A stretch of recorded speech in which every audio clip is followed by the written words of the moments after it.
I wanted to record this episode just to thank everyone who's listened to the show, as a thank you to you for supporting it. It's been my greatest pleasure to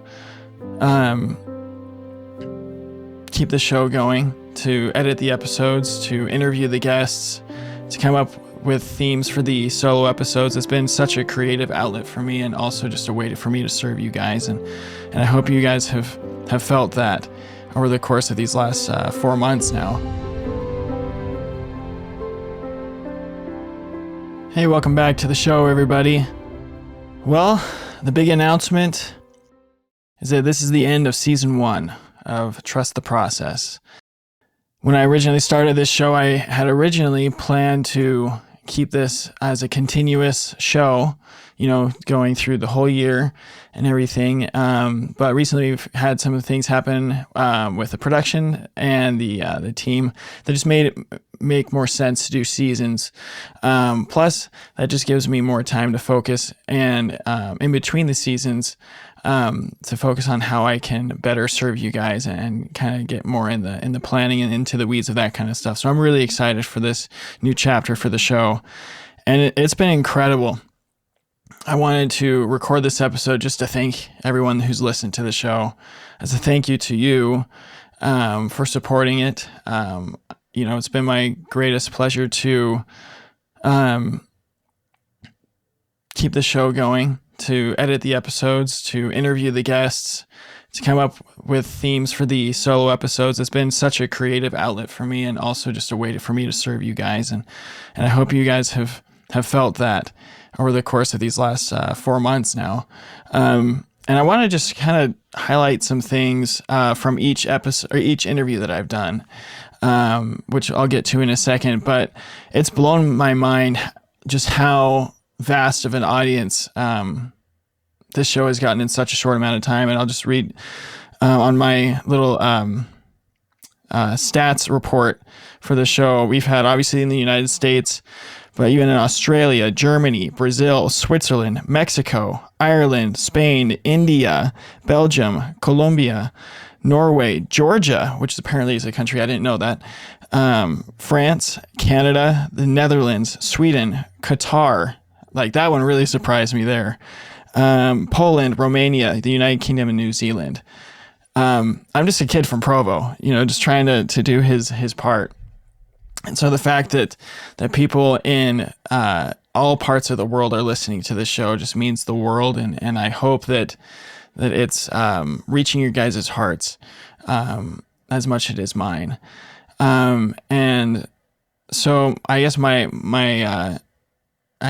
ask for you guys is just to keep sharing it. If you want to leave a review on how this show has helped you, I'd love to hear your comments. I've loved getting the texts from musicians all over the world who have said, "Hey, I'm going through an injury," or "Hey, you should check out this musician and see if you can get them on the show." It's just been such a blast for me. And so keep sharing the show, keep leaving reviews, keep sending me messages. I'd love to hear them, and we'll have season 2 coming to you soon.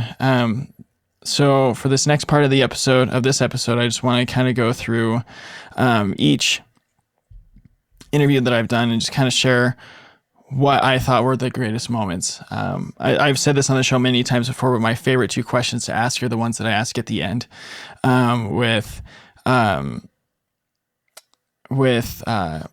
has this injury been worth it to you, and to keep it, or would you leave it? Or would you, I'm stumbling over my words, but would you, if you had the opportunity to take your injury away, would you? Or has it been worth it to leave it there? That's my favorite question to ask, period. And then also, what advice would you give someone who is going through an injury?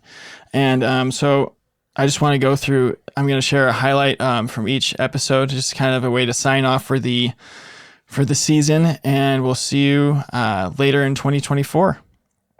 So with Bobby Shue, man, I knew that I wanted to get him on the show just because of the stories I had heard about him, but I was not expecting it to be as just incredible of an experience as it was. I mean, the fact that I was talking to the Bobby Shue was just a very surreal experience. and he was just so kind and gracious with his time. We actually ended up recording the interview twice, which he was just so gracious and willing to just to do that, for the benefit of you guys. And so that just shows his heart and his commitment to education. So here's Bobby Shue with the highlights from his episode. I wanted to show you, this is the last page of my study guide book. The pursuit of excellence is gratifying and healthy. That means just constant improvement, moving forward. Okay. The pursuit of perfection is frustrating, neurotic, and a terrible waste of time. Perfection cannot exist in a universe of atoms and molecules, which are always in motion. Perfection stops everything. So don't ever try to be perfect. That can't exist. You'll drive yourself into an insane asylum if you try to do that. You will lose. You're booby trapping your whole life to try to be perfect. Just try to enjoy what you're doing and try to move forward and learn something new. Don't compete with the guy sitting next to you. Pat him on the back and ask him, show me something, or ask questions and learn. But all the rest of it's a waste of time in life, it's totally stupid, And I sit back and see it, and I sometimes go, oh my gosh, how are we gonna fix all of this, but and I'm not going to be able to fix it all, but I can only do my own little part, Then with Austin Pantsner, I've just loved getting to know him even after the interview that I did with him back in either November or December of last year, whenever it was. He just is so committed to helping people. One of my favorite parts was when he said that when he felt that he wanted to just be a trombone player, he felt like he wasn't serving as much. He may have said this off camera, I can't remember, but he felt that just being a performing musician wasn't going to give him the opportunities to serve that he wanted. And so the fact that he's an injury coach with a functional musician, his coaching business has just been so fulfilling for him. So here's Austin Pantsner with his highlights. I would definitely do things differently, 110%. But yeah, the injury was worth it. And, one of the hardest things for musicians to accept, myself included, it took me a long time to accept my injury, actually accept it. And I've come to terms with it, and I'm really grateful for the journey because now I'm helping other musicians overcome injuries. I'm impacting this community in a way I never thought possible. And I'm really grateful for that. And, something that I actually was deeply embedded within me all the way from freshman year of undergrad was I was actually really torn from being just a trombonist because I wanted to help people. And I would always be like, why the heck am I practicing when I could be helping other people? I always thought it was really selfish of me. And that's my mental baggage with it. But the injury in a way allowed me to find a way to give back and help other people. So I feel more fulfilled. Then with Brad Good, Brad has just become a friend of mine over the last couple of years, the last year or so. He has just helped me. I've taken lessons with him in trying to come back from my injury. And he's just such a kind man. I'm so grateful that he was willing to come on my show and share his insights with you. And so I hope you enjoy this little segment of our interview with him. I know there are people who, and most musicians, I think, would say, music is not who I am, it's what I do. But for me, I've never been able to get there. Honestly, I just love music so much that when I get up in the morning, I think about what's going to happen musically today. What am I going to work on musically? What's coming up? When are the opportunities to play with other people? Am I writing some music? Am I going to listen to some music that I want to understand better? And I kind of structure my day, of course, teaching music now, that's structured for me now. Right. But I mean, the day is structured around being a musician, and I'm okay with that. And if I do get to the point where I can't play trumpet again, that will be okay. I'll still have music. I won't be cut off from music. Music will still be there for me. And with Savannah Jones, she was really excited to get on the show. She's also a BYU student, about ready to graduate with her master's degree. By the time that this episode comes out, we'll be a week out from graduation. And I just loved connecting with her about just being a collegiate musician, because it's tough. It's tough to be a collegiate musician and to feel like you still have a life and a life balance, especially. And so getting to talk to her about that kind of stuff was the highlight for me. So hope you enjoy this little clip from our interview together. And I was like, I want to be a musician vlogger. And that also opened up the whole creative side of me, which I didn't know existed, of like, I love editing. I love being creative with like the video side of it. And this way I was able to show my personality along with my playing.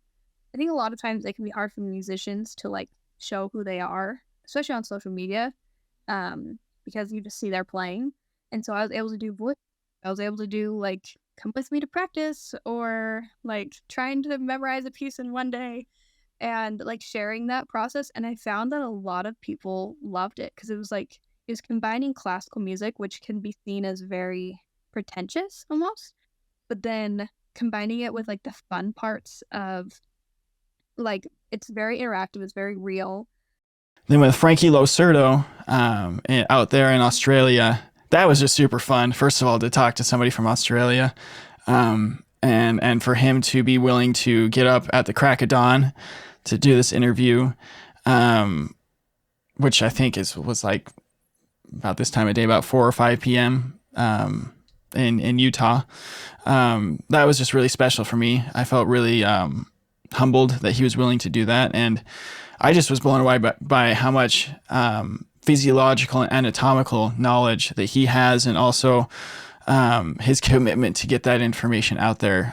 Just a reminder to keep looking for the Embouchure Project as it's getting ready to be released. That's his podcast that he started with a friend in Canada. I've actually just been in contact with him about it recently. But that's going to be a huge resource for brass musicians coming forward. And I'm really excited for you guys to check that out. So here's a little snippet from my conversation with him. Some organizations, for some people, some clients that we've had, is like, okay, well, when are you going to come back? And they will give a hard date. It's like, okay, you'll come back in the summer, or you'll come back at this date. And that's worse, because you kind of got this ticking time bomb in your head, and rather than what you feel comfortable with. So every orchestra is different, I would say, and every section's different. Every player is different. It's such a unique, such a personal journey.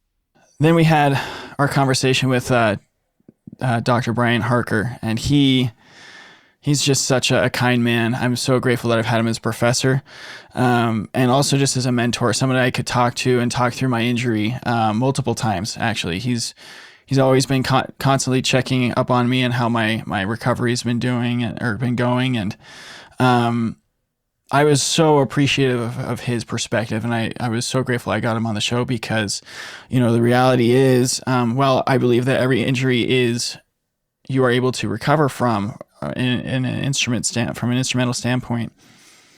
Some people decide not to move forward with that, and that's totally okay.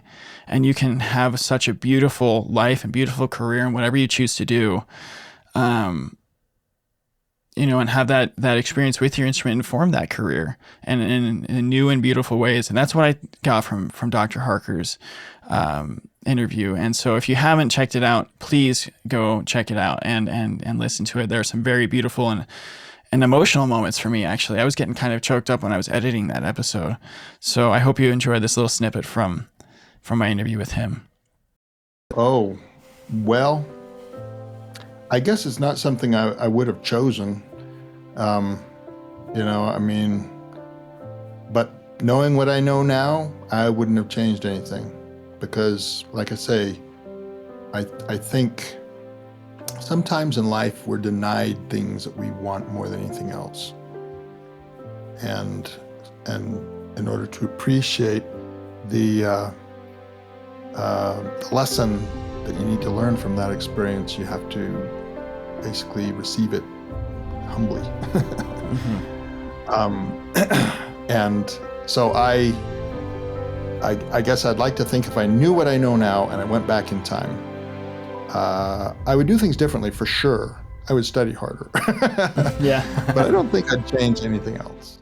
Then with Raul Agras, I was super excited to talk to him because I've listened to him on Broadway recordings for years, and to be able to talk to him about a really unfortunate incident that happened to him in a Broadway pit was an interesting experience to hear about something like that, but also just to see his personality and his heart and who he is as a person, and how that has affected his life and his career as a trumpet player. It was just super special and super fun to get to know him. And so I hope you enjoy this little clip from my interview with him. I never stop. I've been I've always been a hard worker, always. And I never say no to anything. Okay? Mm-hmm. And especially here in New York, you can't say no. I mean, somebody asked me to play a quintet or play with a symphony or play, a Latin gig, or I never say no. Okay, I'm trying to, in my possibilities, to trying to cover everything. So, but I never took that long away from the trumpet, and I feel great. I mean, it helps a lot because I'm let me heal, physically, mentally, and I'm resting well now. I'm sleeping better now. So there's so many good, the positive stuff that happened after this. I mean, it was okay. Yeah. It was a nightmare when that happened, but as I said before, I feel myself very lucky to be back. Then with Craig Kenny, Craig is just a really, really nice guy, and I'm really grateful to be building a friendship with him. We stay in pretty fairly constant contact. We text each other every now and again, and he's a supporter of the podcast now that it's been getting off the ground. It was also really fun to share a Central Pennsylvania connection. Turns out we have a lot more mutual friends than I had originally thought, and just loved getting to know him in this interview and hearing his story about Bell's palsy and learning about that. He was actually, so here's the thing. When I interviewed Bobby Shu, not only did he agree to interview me, but he also sent me 3 or 4 names of people to contact who then reached out to me. Some of them reached out to me, those being Craig Kenny, Raul Agras, and Ron D'Angelo. And so it just goes to show you 2 things.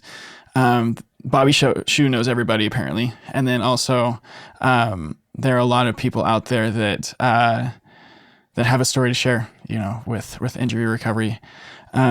So I hope you enjoy this clip from my conversation with Craig.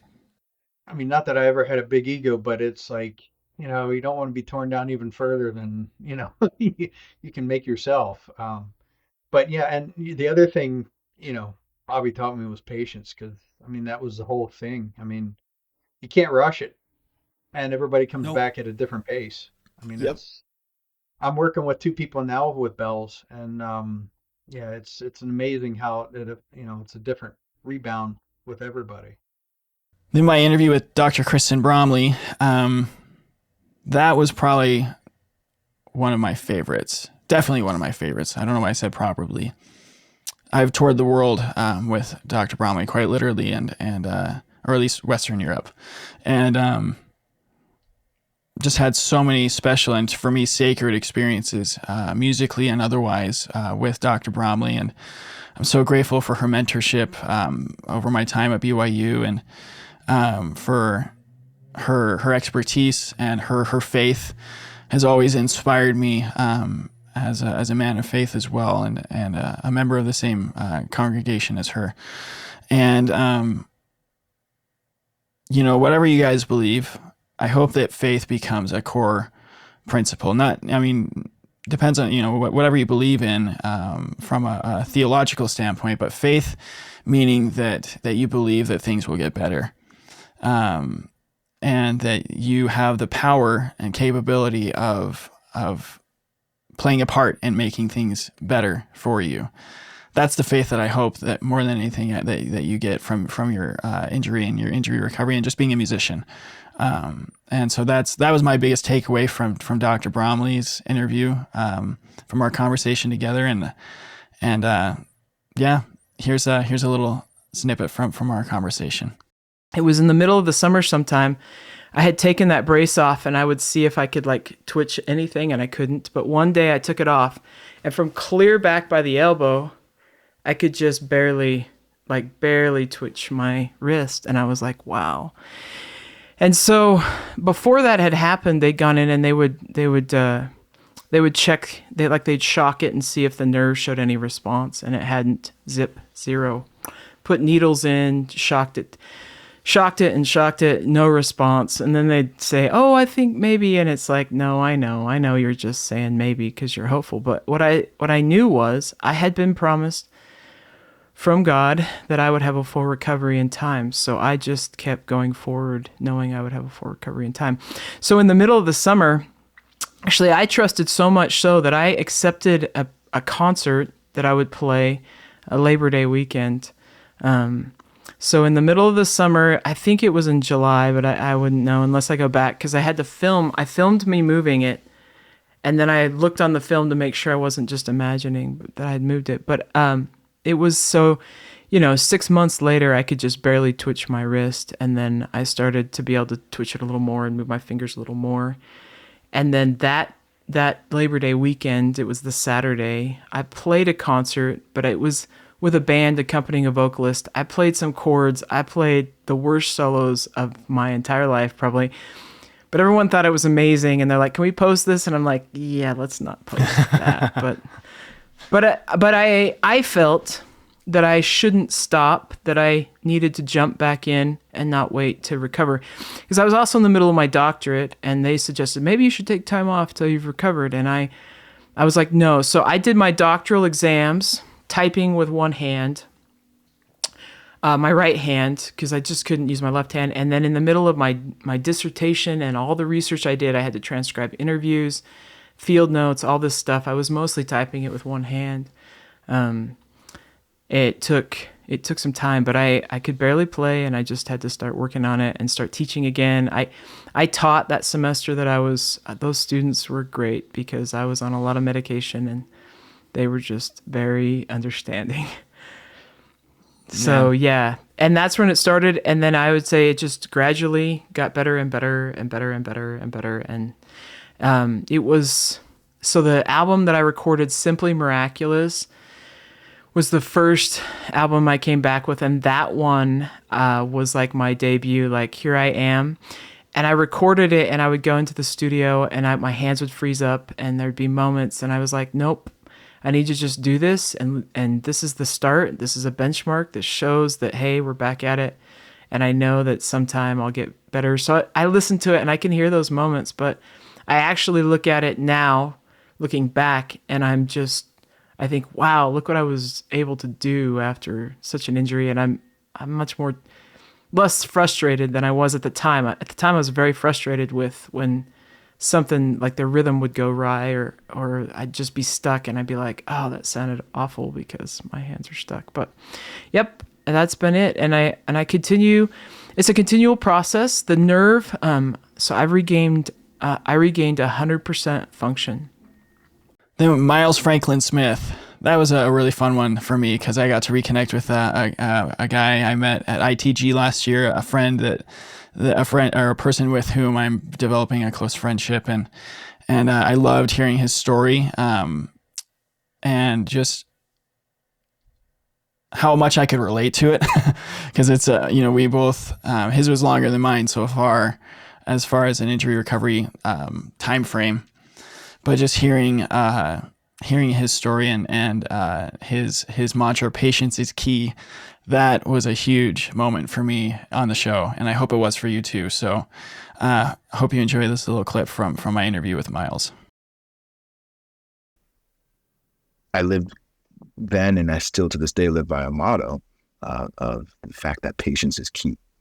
I believe that kind of in everything in life, one should be patient, whether it's little things like waiting at the airport to get on your airplane and to go to your destination, or whether you're in a place where your career is in question and you want to move forward, but it's hard, and you're in a place perhaps where you discovered an injury or something like that. But I think that patience is key, because there is such a multitude of scenarios, solutions, and fixes to these issues, and it's impossible for them to all become known to you in such a small moment. Some things might not come. It might take 5 years for something to suddenly come to you, or maybe it was something you were told about your career and about something that you wanted to achieve, and somebody who was a mentor told you 10 years ago or 5 years ago.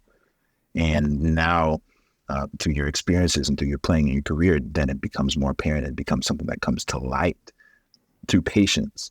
You'll be able to find those things, I think. And through patience, I was able to eventually start finding some improvement finally in my playing through the method of curling my lips and having a little bit of an anchor to be able to play. And then my interview with Ron D'Angelo, that was another suggestion from Bobby Shu. Ron was just another actual central Pennsylvania guy, or at least that area. I think he said he went to high school close to where I grew up. Another Bell's palsy story, another incredible story of recovery, and just a great man to talk to. He's been an advocate for the show. He's shared it a lot with his friends and his family, and the video version of his show, of his episode, will be coming out within the week. I promise. I apologize it's taken me so long to get that one out. There was just a lot of hoops to jump through that I learned a lot of important lessons from. But that will be coming out to you very soon. And so, yeah, hope you enjoy this little clip with my time with Ron. As an audiologist, I do a test in the office on virtually every patient called acoustic reflex, where there's a little middle ear reflex that is designed to protect us against loud sounds by pulling on the eardrum and not letting as much sound through. And interestingly, the two nerves that are involved are the auditory nerve, which carries the signal inward towards your brain, towards the brain stem, and the facial nerve, the very nerve I'm talking about, which goes back, carries the signal back to your eardrum and pulls on a little tiny muscle called the stapedius, which helps protect you against loud sounds. And one of the ways you can stimulate it, besides being exposed to a loud sound, is to actually sing or talk or blow a horn. Interestingly, so you are technically stimulating that facial nerve when you're playing. And so I believe Bobby has a point, is that sometimes some hard, vigorous playing can possibly have an effect. But in my case, if you heard the interview with Bobby, and obviously you heard it, but the people out there that are listening, he said he talked about most of them had encounters with cold air, and he said sleeping next to an air conditioner, and that was me. He was talking about is that I slept at my in-laws' house for 2 nights in a row. They don't have central air, and there was an air conditioner 2 feet from my left ear for 2 nights in a row, and that's when it hit. The day after that, we played golf, and with my niece and nephew, and driving home, like, what's going on here? And that's started the whole thing. Then with Jeff Coffin, man, I could not believe I was able to talk to him. We have some mutual friends here in northern Utah, and And I met him at Gen this past January, and I couldn't believe how just willing he was to share his time with me and with you guys. He's got decades of experience as a musician, just as an incredible musician and educator. I loved getting that part of it too. I almost felt like I was in a clinic with him in the interview. So that was a lot of fun for me. And I hope you guys enjoy that interview. He's just an incredible human being. So here's a clip from our interview together. So yeah, it's been clear since then. Thank the gods, man, Seriously. And I play pretty hard. And so I've been very fortunate. Been very fortunate. And again, that he reached out to an absolute unknown, and it was just another saxophone player in the world. I mean, how many of us are there? There's so many, that he took that time. Oh, and on the second phone call we were talking, and this is during call waiting, like it would beep, and he said, "Hang on a second." And he says, "Let me grab this other guy." He comes back. He said, and I couldn't believe this at the time. He said it was Herbie. I told him I'd call him back. Oh my gosh. And I'm just thinking, oh my God, man, he just blew off Herbie Hancock to finish this conversation. Yeah, it was Herbie. I told him I'd call him back. That's so good. Shows his character too at that point, Well, that was the thing, man. I've had some experiences when I was young with a couple of legends that, really affected and informed the way that I do things even to this day. One of them was Bob Mincer when I was at Disney in the late 80s for their summer program. He was one of the clinicians, and he came in and he gave a clinic and worked with us. And I would take a lesson with whoever I could of our guests.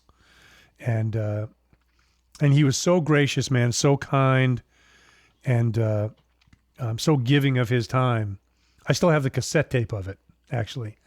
And Bob and I have become very good friends over the years. And, and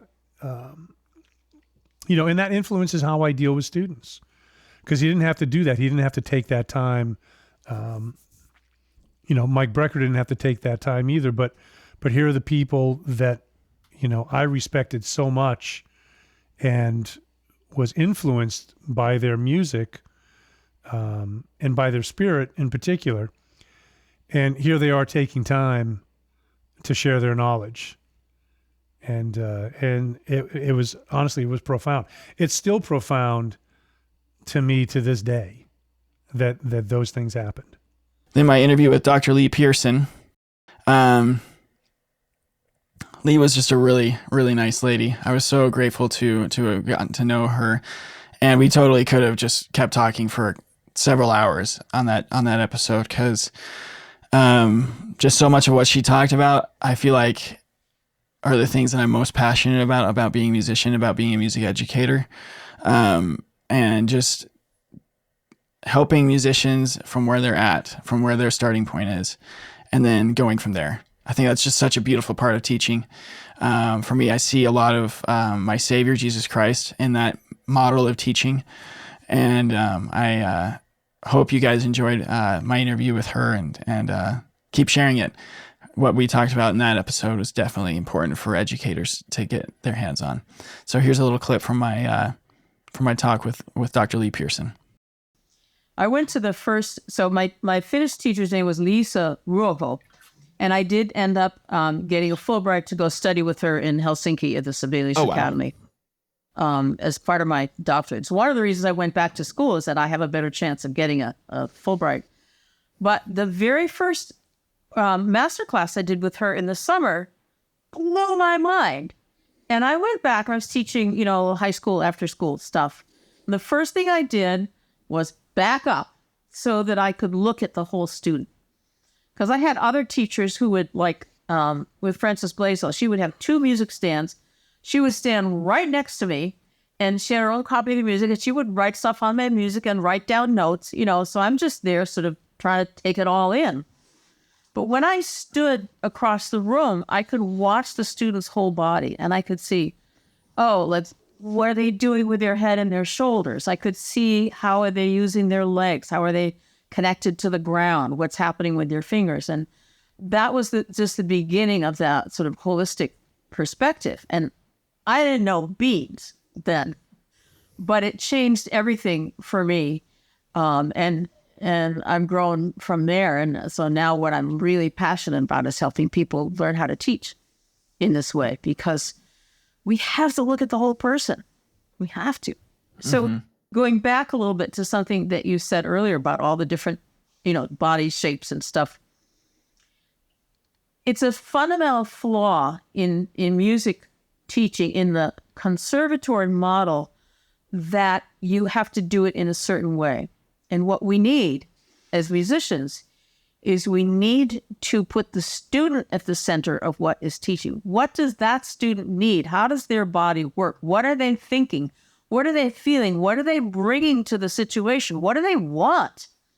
Instead of them just coming into a lesson and standing there like an empty vessel and the teacher pouring all of this information into them without even asking one question about what they think. If you had lessons, you probably had lessons like that. You just go and you're like, tell me, because you pay money and this might be a great teacher, whatever. And what we really need is to cultivate the own students' artistry and artistic expression and find out what they're thinking and what they're feeling, what do they know, and what do they want. Then with Dr. Erica Bright, she's a fellow Utahn, and she was a lot of fun to talk to. It was a very energetic episode for me. I had a lot of fun talking to her, and especially that was one that I felt like we went places that I really wasn't expecting, that I was just so happy we went, like talking about like athletics and the relationship between athletics and musicianship from a health standpoint. So that was probably my biggest takeaway from my episode with her. So anyway, let me know what you thought. And here's a little clip from my conversation with her. There's a lot of research in sports psychology and sports medicine to support athletes as they're dealing with health problems and injuries and psychological issues that come up through all of that process. It's not as well funded in the musician world. We don't have quite as many resources, but there's another set of parallels. One of my favorite things I listen to is a podcast called The Sports Psych Show. And it talks about performance in general and, whether you're a coach, whether you're a performer, whether you are under stress. And he interviews coaches of athletes that are Olympians and world-class athletes and from all over the world. And it's really cool to hear perspectives because there's so much correlation between sports psychology and health and musicians. And a lot of the books that are out there for us to use are as a result of sports publications. So I'm so happy you brought that up. That would be a fun thing for you to go into. I'm seriously, so I before I was a musician, we're talking like pre-6th grade, right? But I grew up doing athletics, right? Up until maybe high school. And one of the reasons why I started doing the show, apart from the injury component, was because I've always felt that the athletic mindset and the way that, or I guess resiliency would be the right word, they have a lot to teach us as musicians. Absolutely. And actually, going back to what you're saying about athletic injury, I was doing a paper for a performance psychology class here at Brigham Young University last year, and doing a lot of research for it. And I found an article written in a journal that's published by the International Trumpet Guild. And this person mentioned a statistic, or maybe, I don't know if you would qualify it as a statistic, but an observation that in the NCAA has limitation or restrictions, guidelines that these athletic programs have to follow as far as like how many hours a student athlete can work out, how many hours they can play. And then also they've got all these athletic doctors and physicians that are surrounding them, right, to help them stay healthy, right, and give them the best possible chance of success. And I remember reading that and I'm like, holy cow, is there a place for that, or is that even possible in the musician world, especially in the collegiate musician world? Because so many of us, I mean, you remember this super well, I'm sure. You get to college, and if you're like me, you get there and you're like a kid in a candy store because you have all these performing opportunities and you don't know what to do, but you end up doing all of them, and then you end up, not getting enough sleep and all this stuff, and just all for the love of the music and the deadline, right? Right. As you said, but yeah, I don't know if you have any thoughts about that. I'm just so happy you brought that up because that's like my world too, Yeah, for sure. I would throw in, there's a book called The Musician's Way by Gerald Klickstein. It addresses how to set your life up as a musician, as a student, as a performer, as a professional. Talks about, basic health and maintenance and balance, and even performance anxiety and things that come up. Another one I would throw in there, Noah Kageyama, Bulletproof Musician. Yep. He has podcasts, he has classes. It's fantastic. There's so many gems, and he interviews professionals and spectacular content. I've learned a ton through his programs. And I did actually take a kinesiology class when I was up at the U, which was on sports psychology. And the whole thing, the professor, he was awesome. He let me focus on musicians specifically and take the sport content and find that interrelation and then tie it together with other musical publications that I was able to find.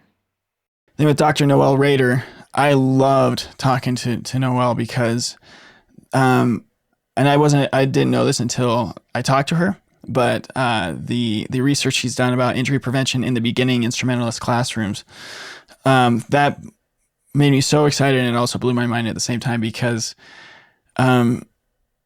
the habits that lead to overuse injuries down the line start when we first pick up the instrument a lot of the time. And for someone to have done research on that was really exciting in our little niche of injury, musician injury. So she just had so much to offer the show and offer you guys, and I hope you guys enjoyed it. And that's another one to definitely share with a ton of people, with a ton of educators in your life. So hope you enjoyed that one. I had great pedagogues. I had wonderful pedagogues that set me up for success. Like, I had a lot going for me and I still hurt myself, right? And there felt like there was something missing for myself in my own journey. There felt like there was something missing every day with my students, and the research didn't have the answers for me. And so I went through my coursework at BU and got to my dissertation phase and still didn't really quite know what I could do to research injury prevention in the classroom, even though that's exactly what I wanted to do because it's entirely missing. No one talked to me about injury prevention or body awareness till I was in college. And all the research says that's too late. All the research is done with college students. And all of them say, I've actually been hurting for a while before I got here. and a lot of the research, the results say, doing it in college is too late because you already have habits ingrained, and so you're nodding your head because it's just you and I, it's literally everyone's story almost. Then with John Copenhaver, this one was a very meaningful episode for me to record because he's the one who started it for me. I started studying with him 10 years ago, and I studied with him from 8th grade to when I graduated high school. And he saw my progression as a trumpet player more than probably anyone else that I've studied with, He is just such a kind man, such a devoted educator, and just so grateful to have had him on the show. And I hope you guys got a lot out of his episode, especially regarding rest as musicians, because that's something that if you get nothing else from my show, that you give more time for rest as well as the hard work you put in on your instrument or in your recovery. And so I hope you enjoy this little snippet with my conversation with John. It just was getting worse and worse and worse. So finally, I talked to one of my adult students who was a doctor. He took lessons from me, and he was also a triathlete. So we talked, and he says, John, I do triathlons. I'm an expert in injuries. So he talked a little bit what I'm going through. He says, you have some kind of soft tissue injury. The only recourse for you, it needs prolonged rest. You need to take 2 to 3 months off and then do a gradual controlled practicing, getting back to like start at 50% this week and then just gradually ratchet up your practicing regimen to get back into it. And you can't rush it. So, okay, I decided I was going to limp through the year. Then when school ended at the beginning of June, I took off the entire summer. I didn't play from all of June, July, August. And then I just got into like just playing little bits of the horn, and it felt pretty good. Like it was there. And it took almost half a year, 3/4 of a year for me to get back where I could play again where I was. And I felt, okay, pretty good. But I'd lost the gear. If you think of a car with like speed, like I lost my 5th gear. I lost the very top end of me that was where I always had it, like FG and above that all the time. That was gone. But I was still able to get through all the gigs. So I went back to a full playing schedule. So for my listeners, my schedule, I was a full-time educator teaching lessons all day long to different instruments. I would teach 20 plus lessons a week. And when I was an adjunct at LVC, I was teaching there 4 nights a week, lessons every night, and then playing in excess of 100 gigs a year, so it was like, wow, my chops never had a break, and it's especially playing at school clarinet and saxophone. Clarinet just kills your bottle lip, just like, oh my God. I had to learn clarinet last semester. Yeah, so I decided I'm going to take it easy with playing clarinet and saxophone, just do more flute. Flute is a piece of cake. There's nothing there. So I decided I would play along with kids more on just flute. I did more singing with the kids, did more piano with the kids, different things just to give this a break. So I wasn't pounding my chops all day long and all weekend long, And then Michael Manley, he was a really fun guy to talk to. Another brass musician, another guy from Vegas. He just had a lot of new perspectives for me to take into account, especially regarding I have to remember if this was on camera or off camera, but we talked a little bit about,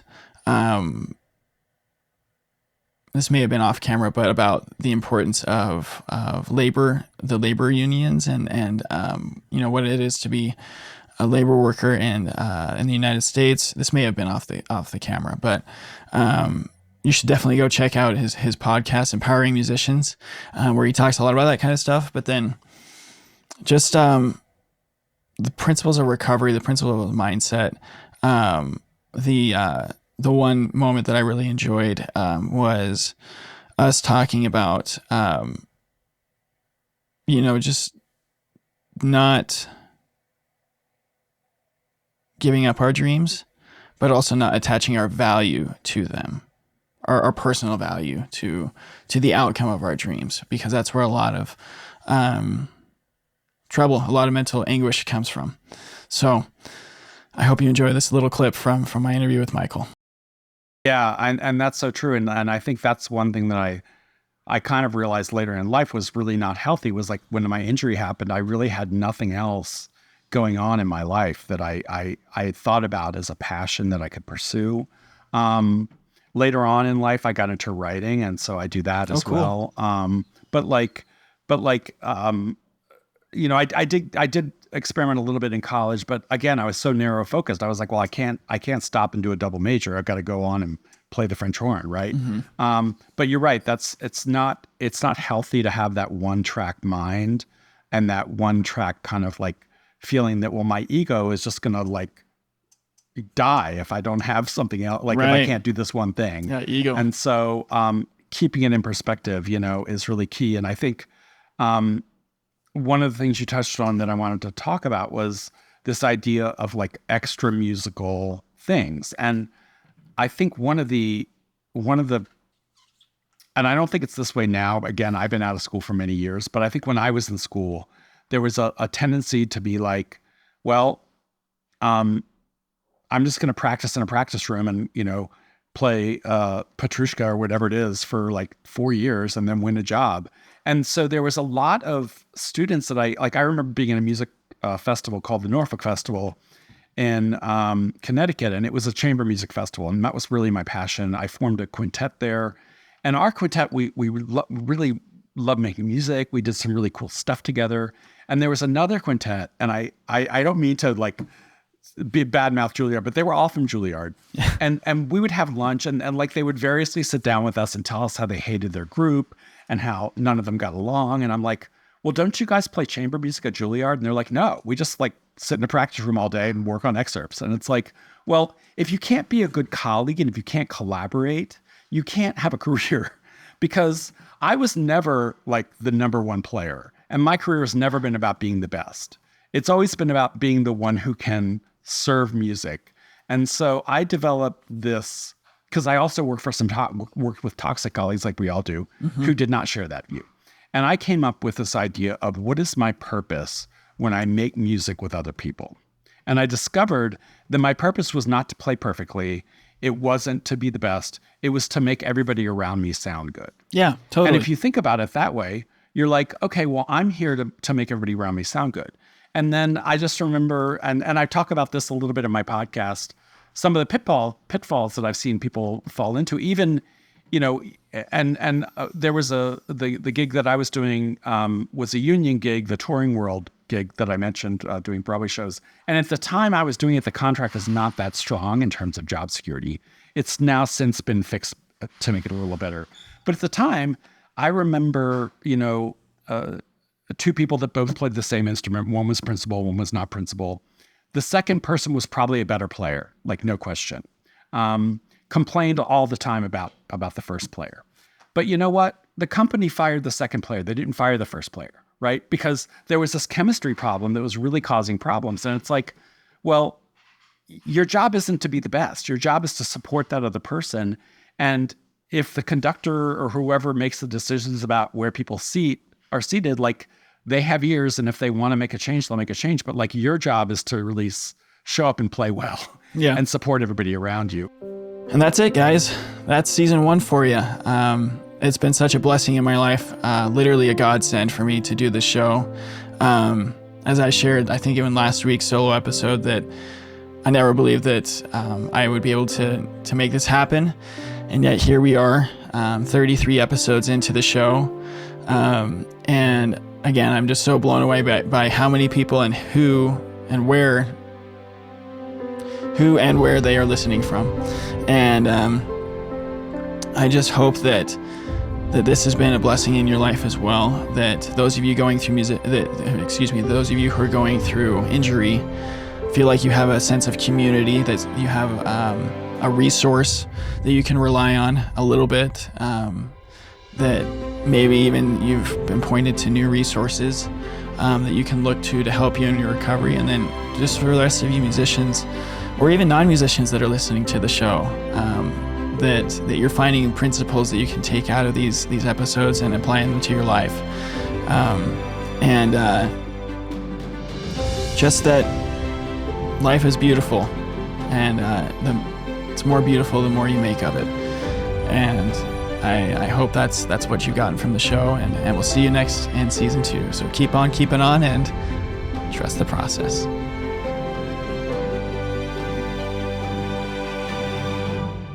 Thanks for listening today. I hope you got as much out of it as I did. To see a full bio for our guest today, see the show notes, or go to our website at trusttheprocesspodcast.com. Make sure you share this with a musician you care about who is going through injury, a music educator in your life, or anyone just trying to make it in life. If you have a suggestion for a guest or topic to cover, shoot me an email at trustprocesspodcast@gmail.com or send me a message on Facebook or Instagram. Before we go, I just want to give a heartfelt thank you and shout out to my team: Daniel Baldwin, who is my audio engineer, Kevin West, who does all music and sound effects for the show, Peyton Womack, our website developer, and my sister, Dana Lovell, who created the logo and promotional materials. We wouldn't have the show without them.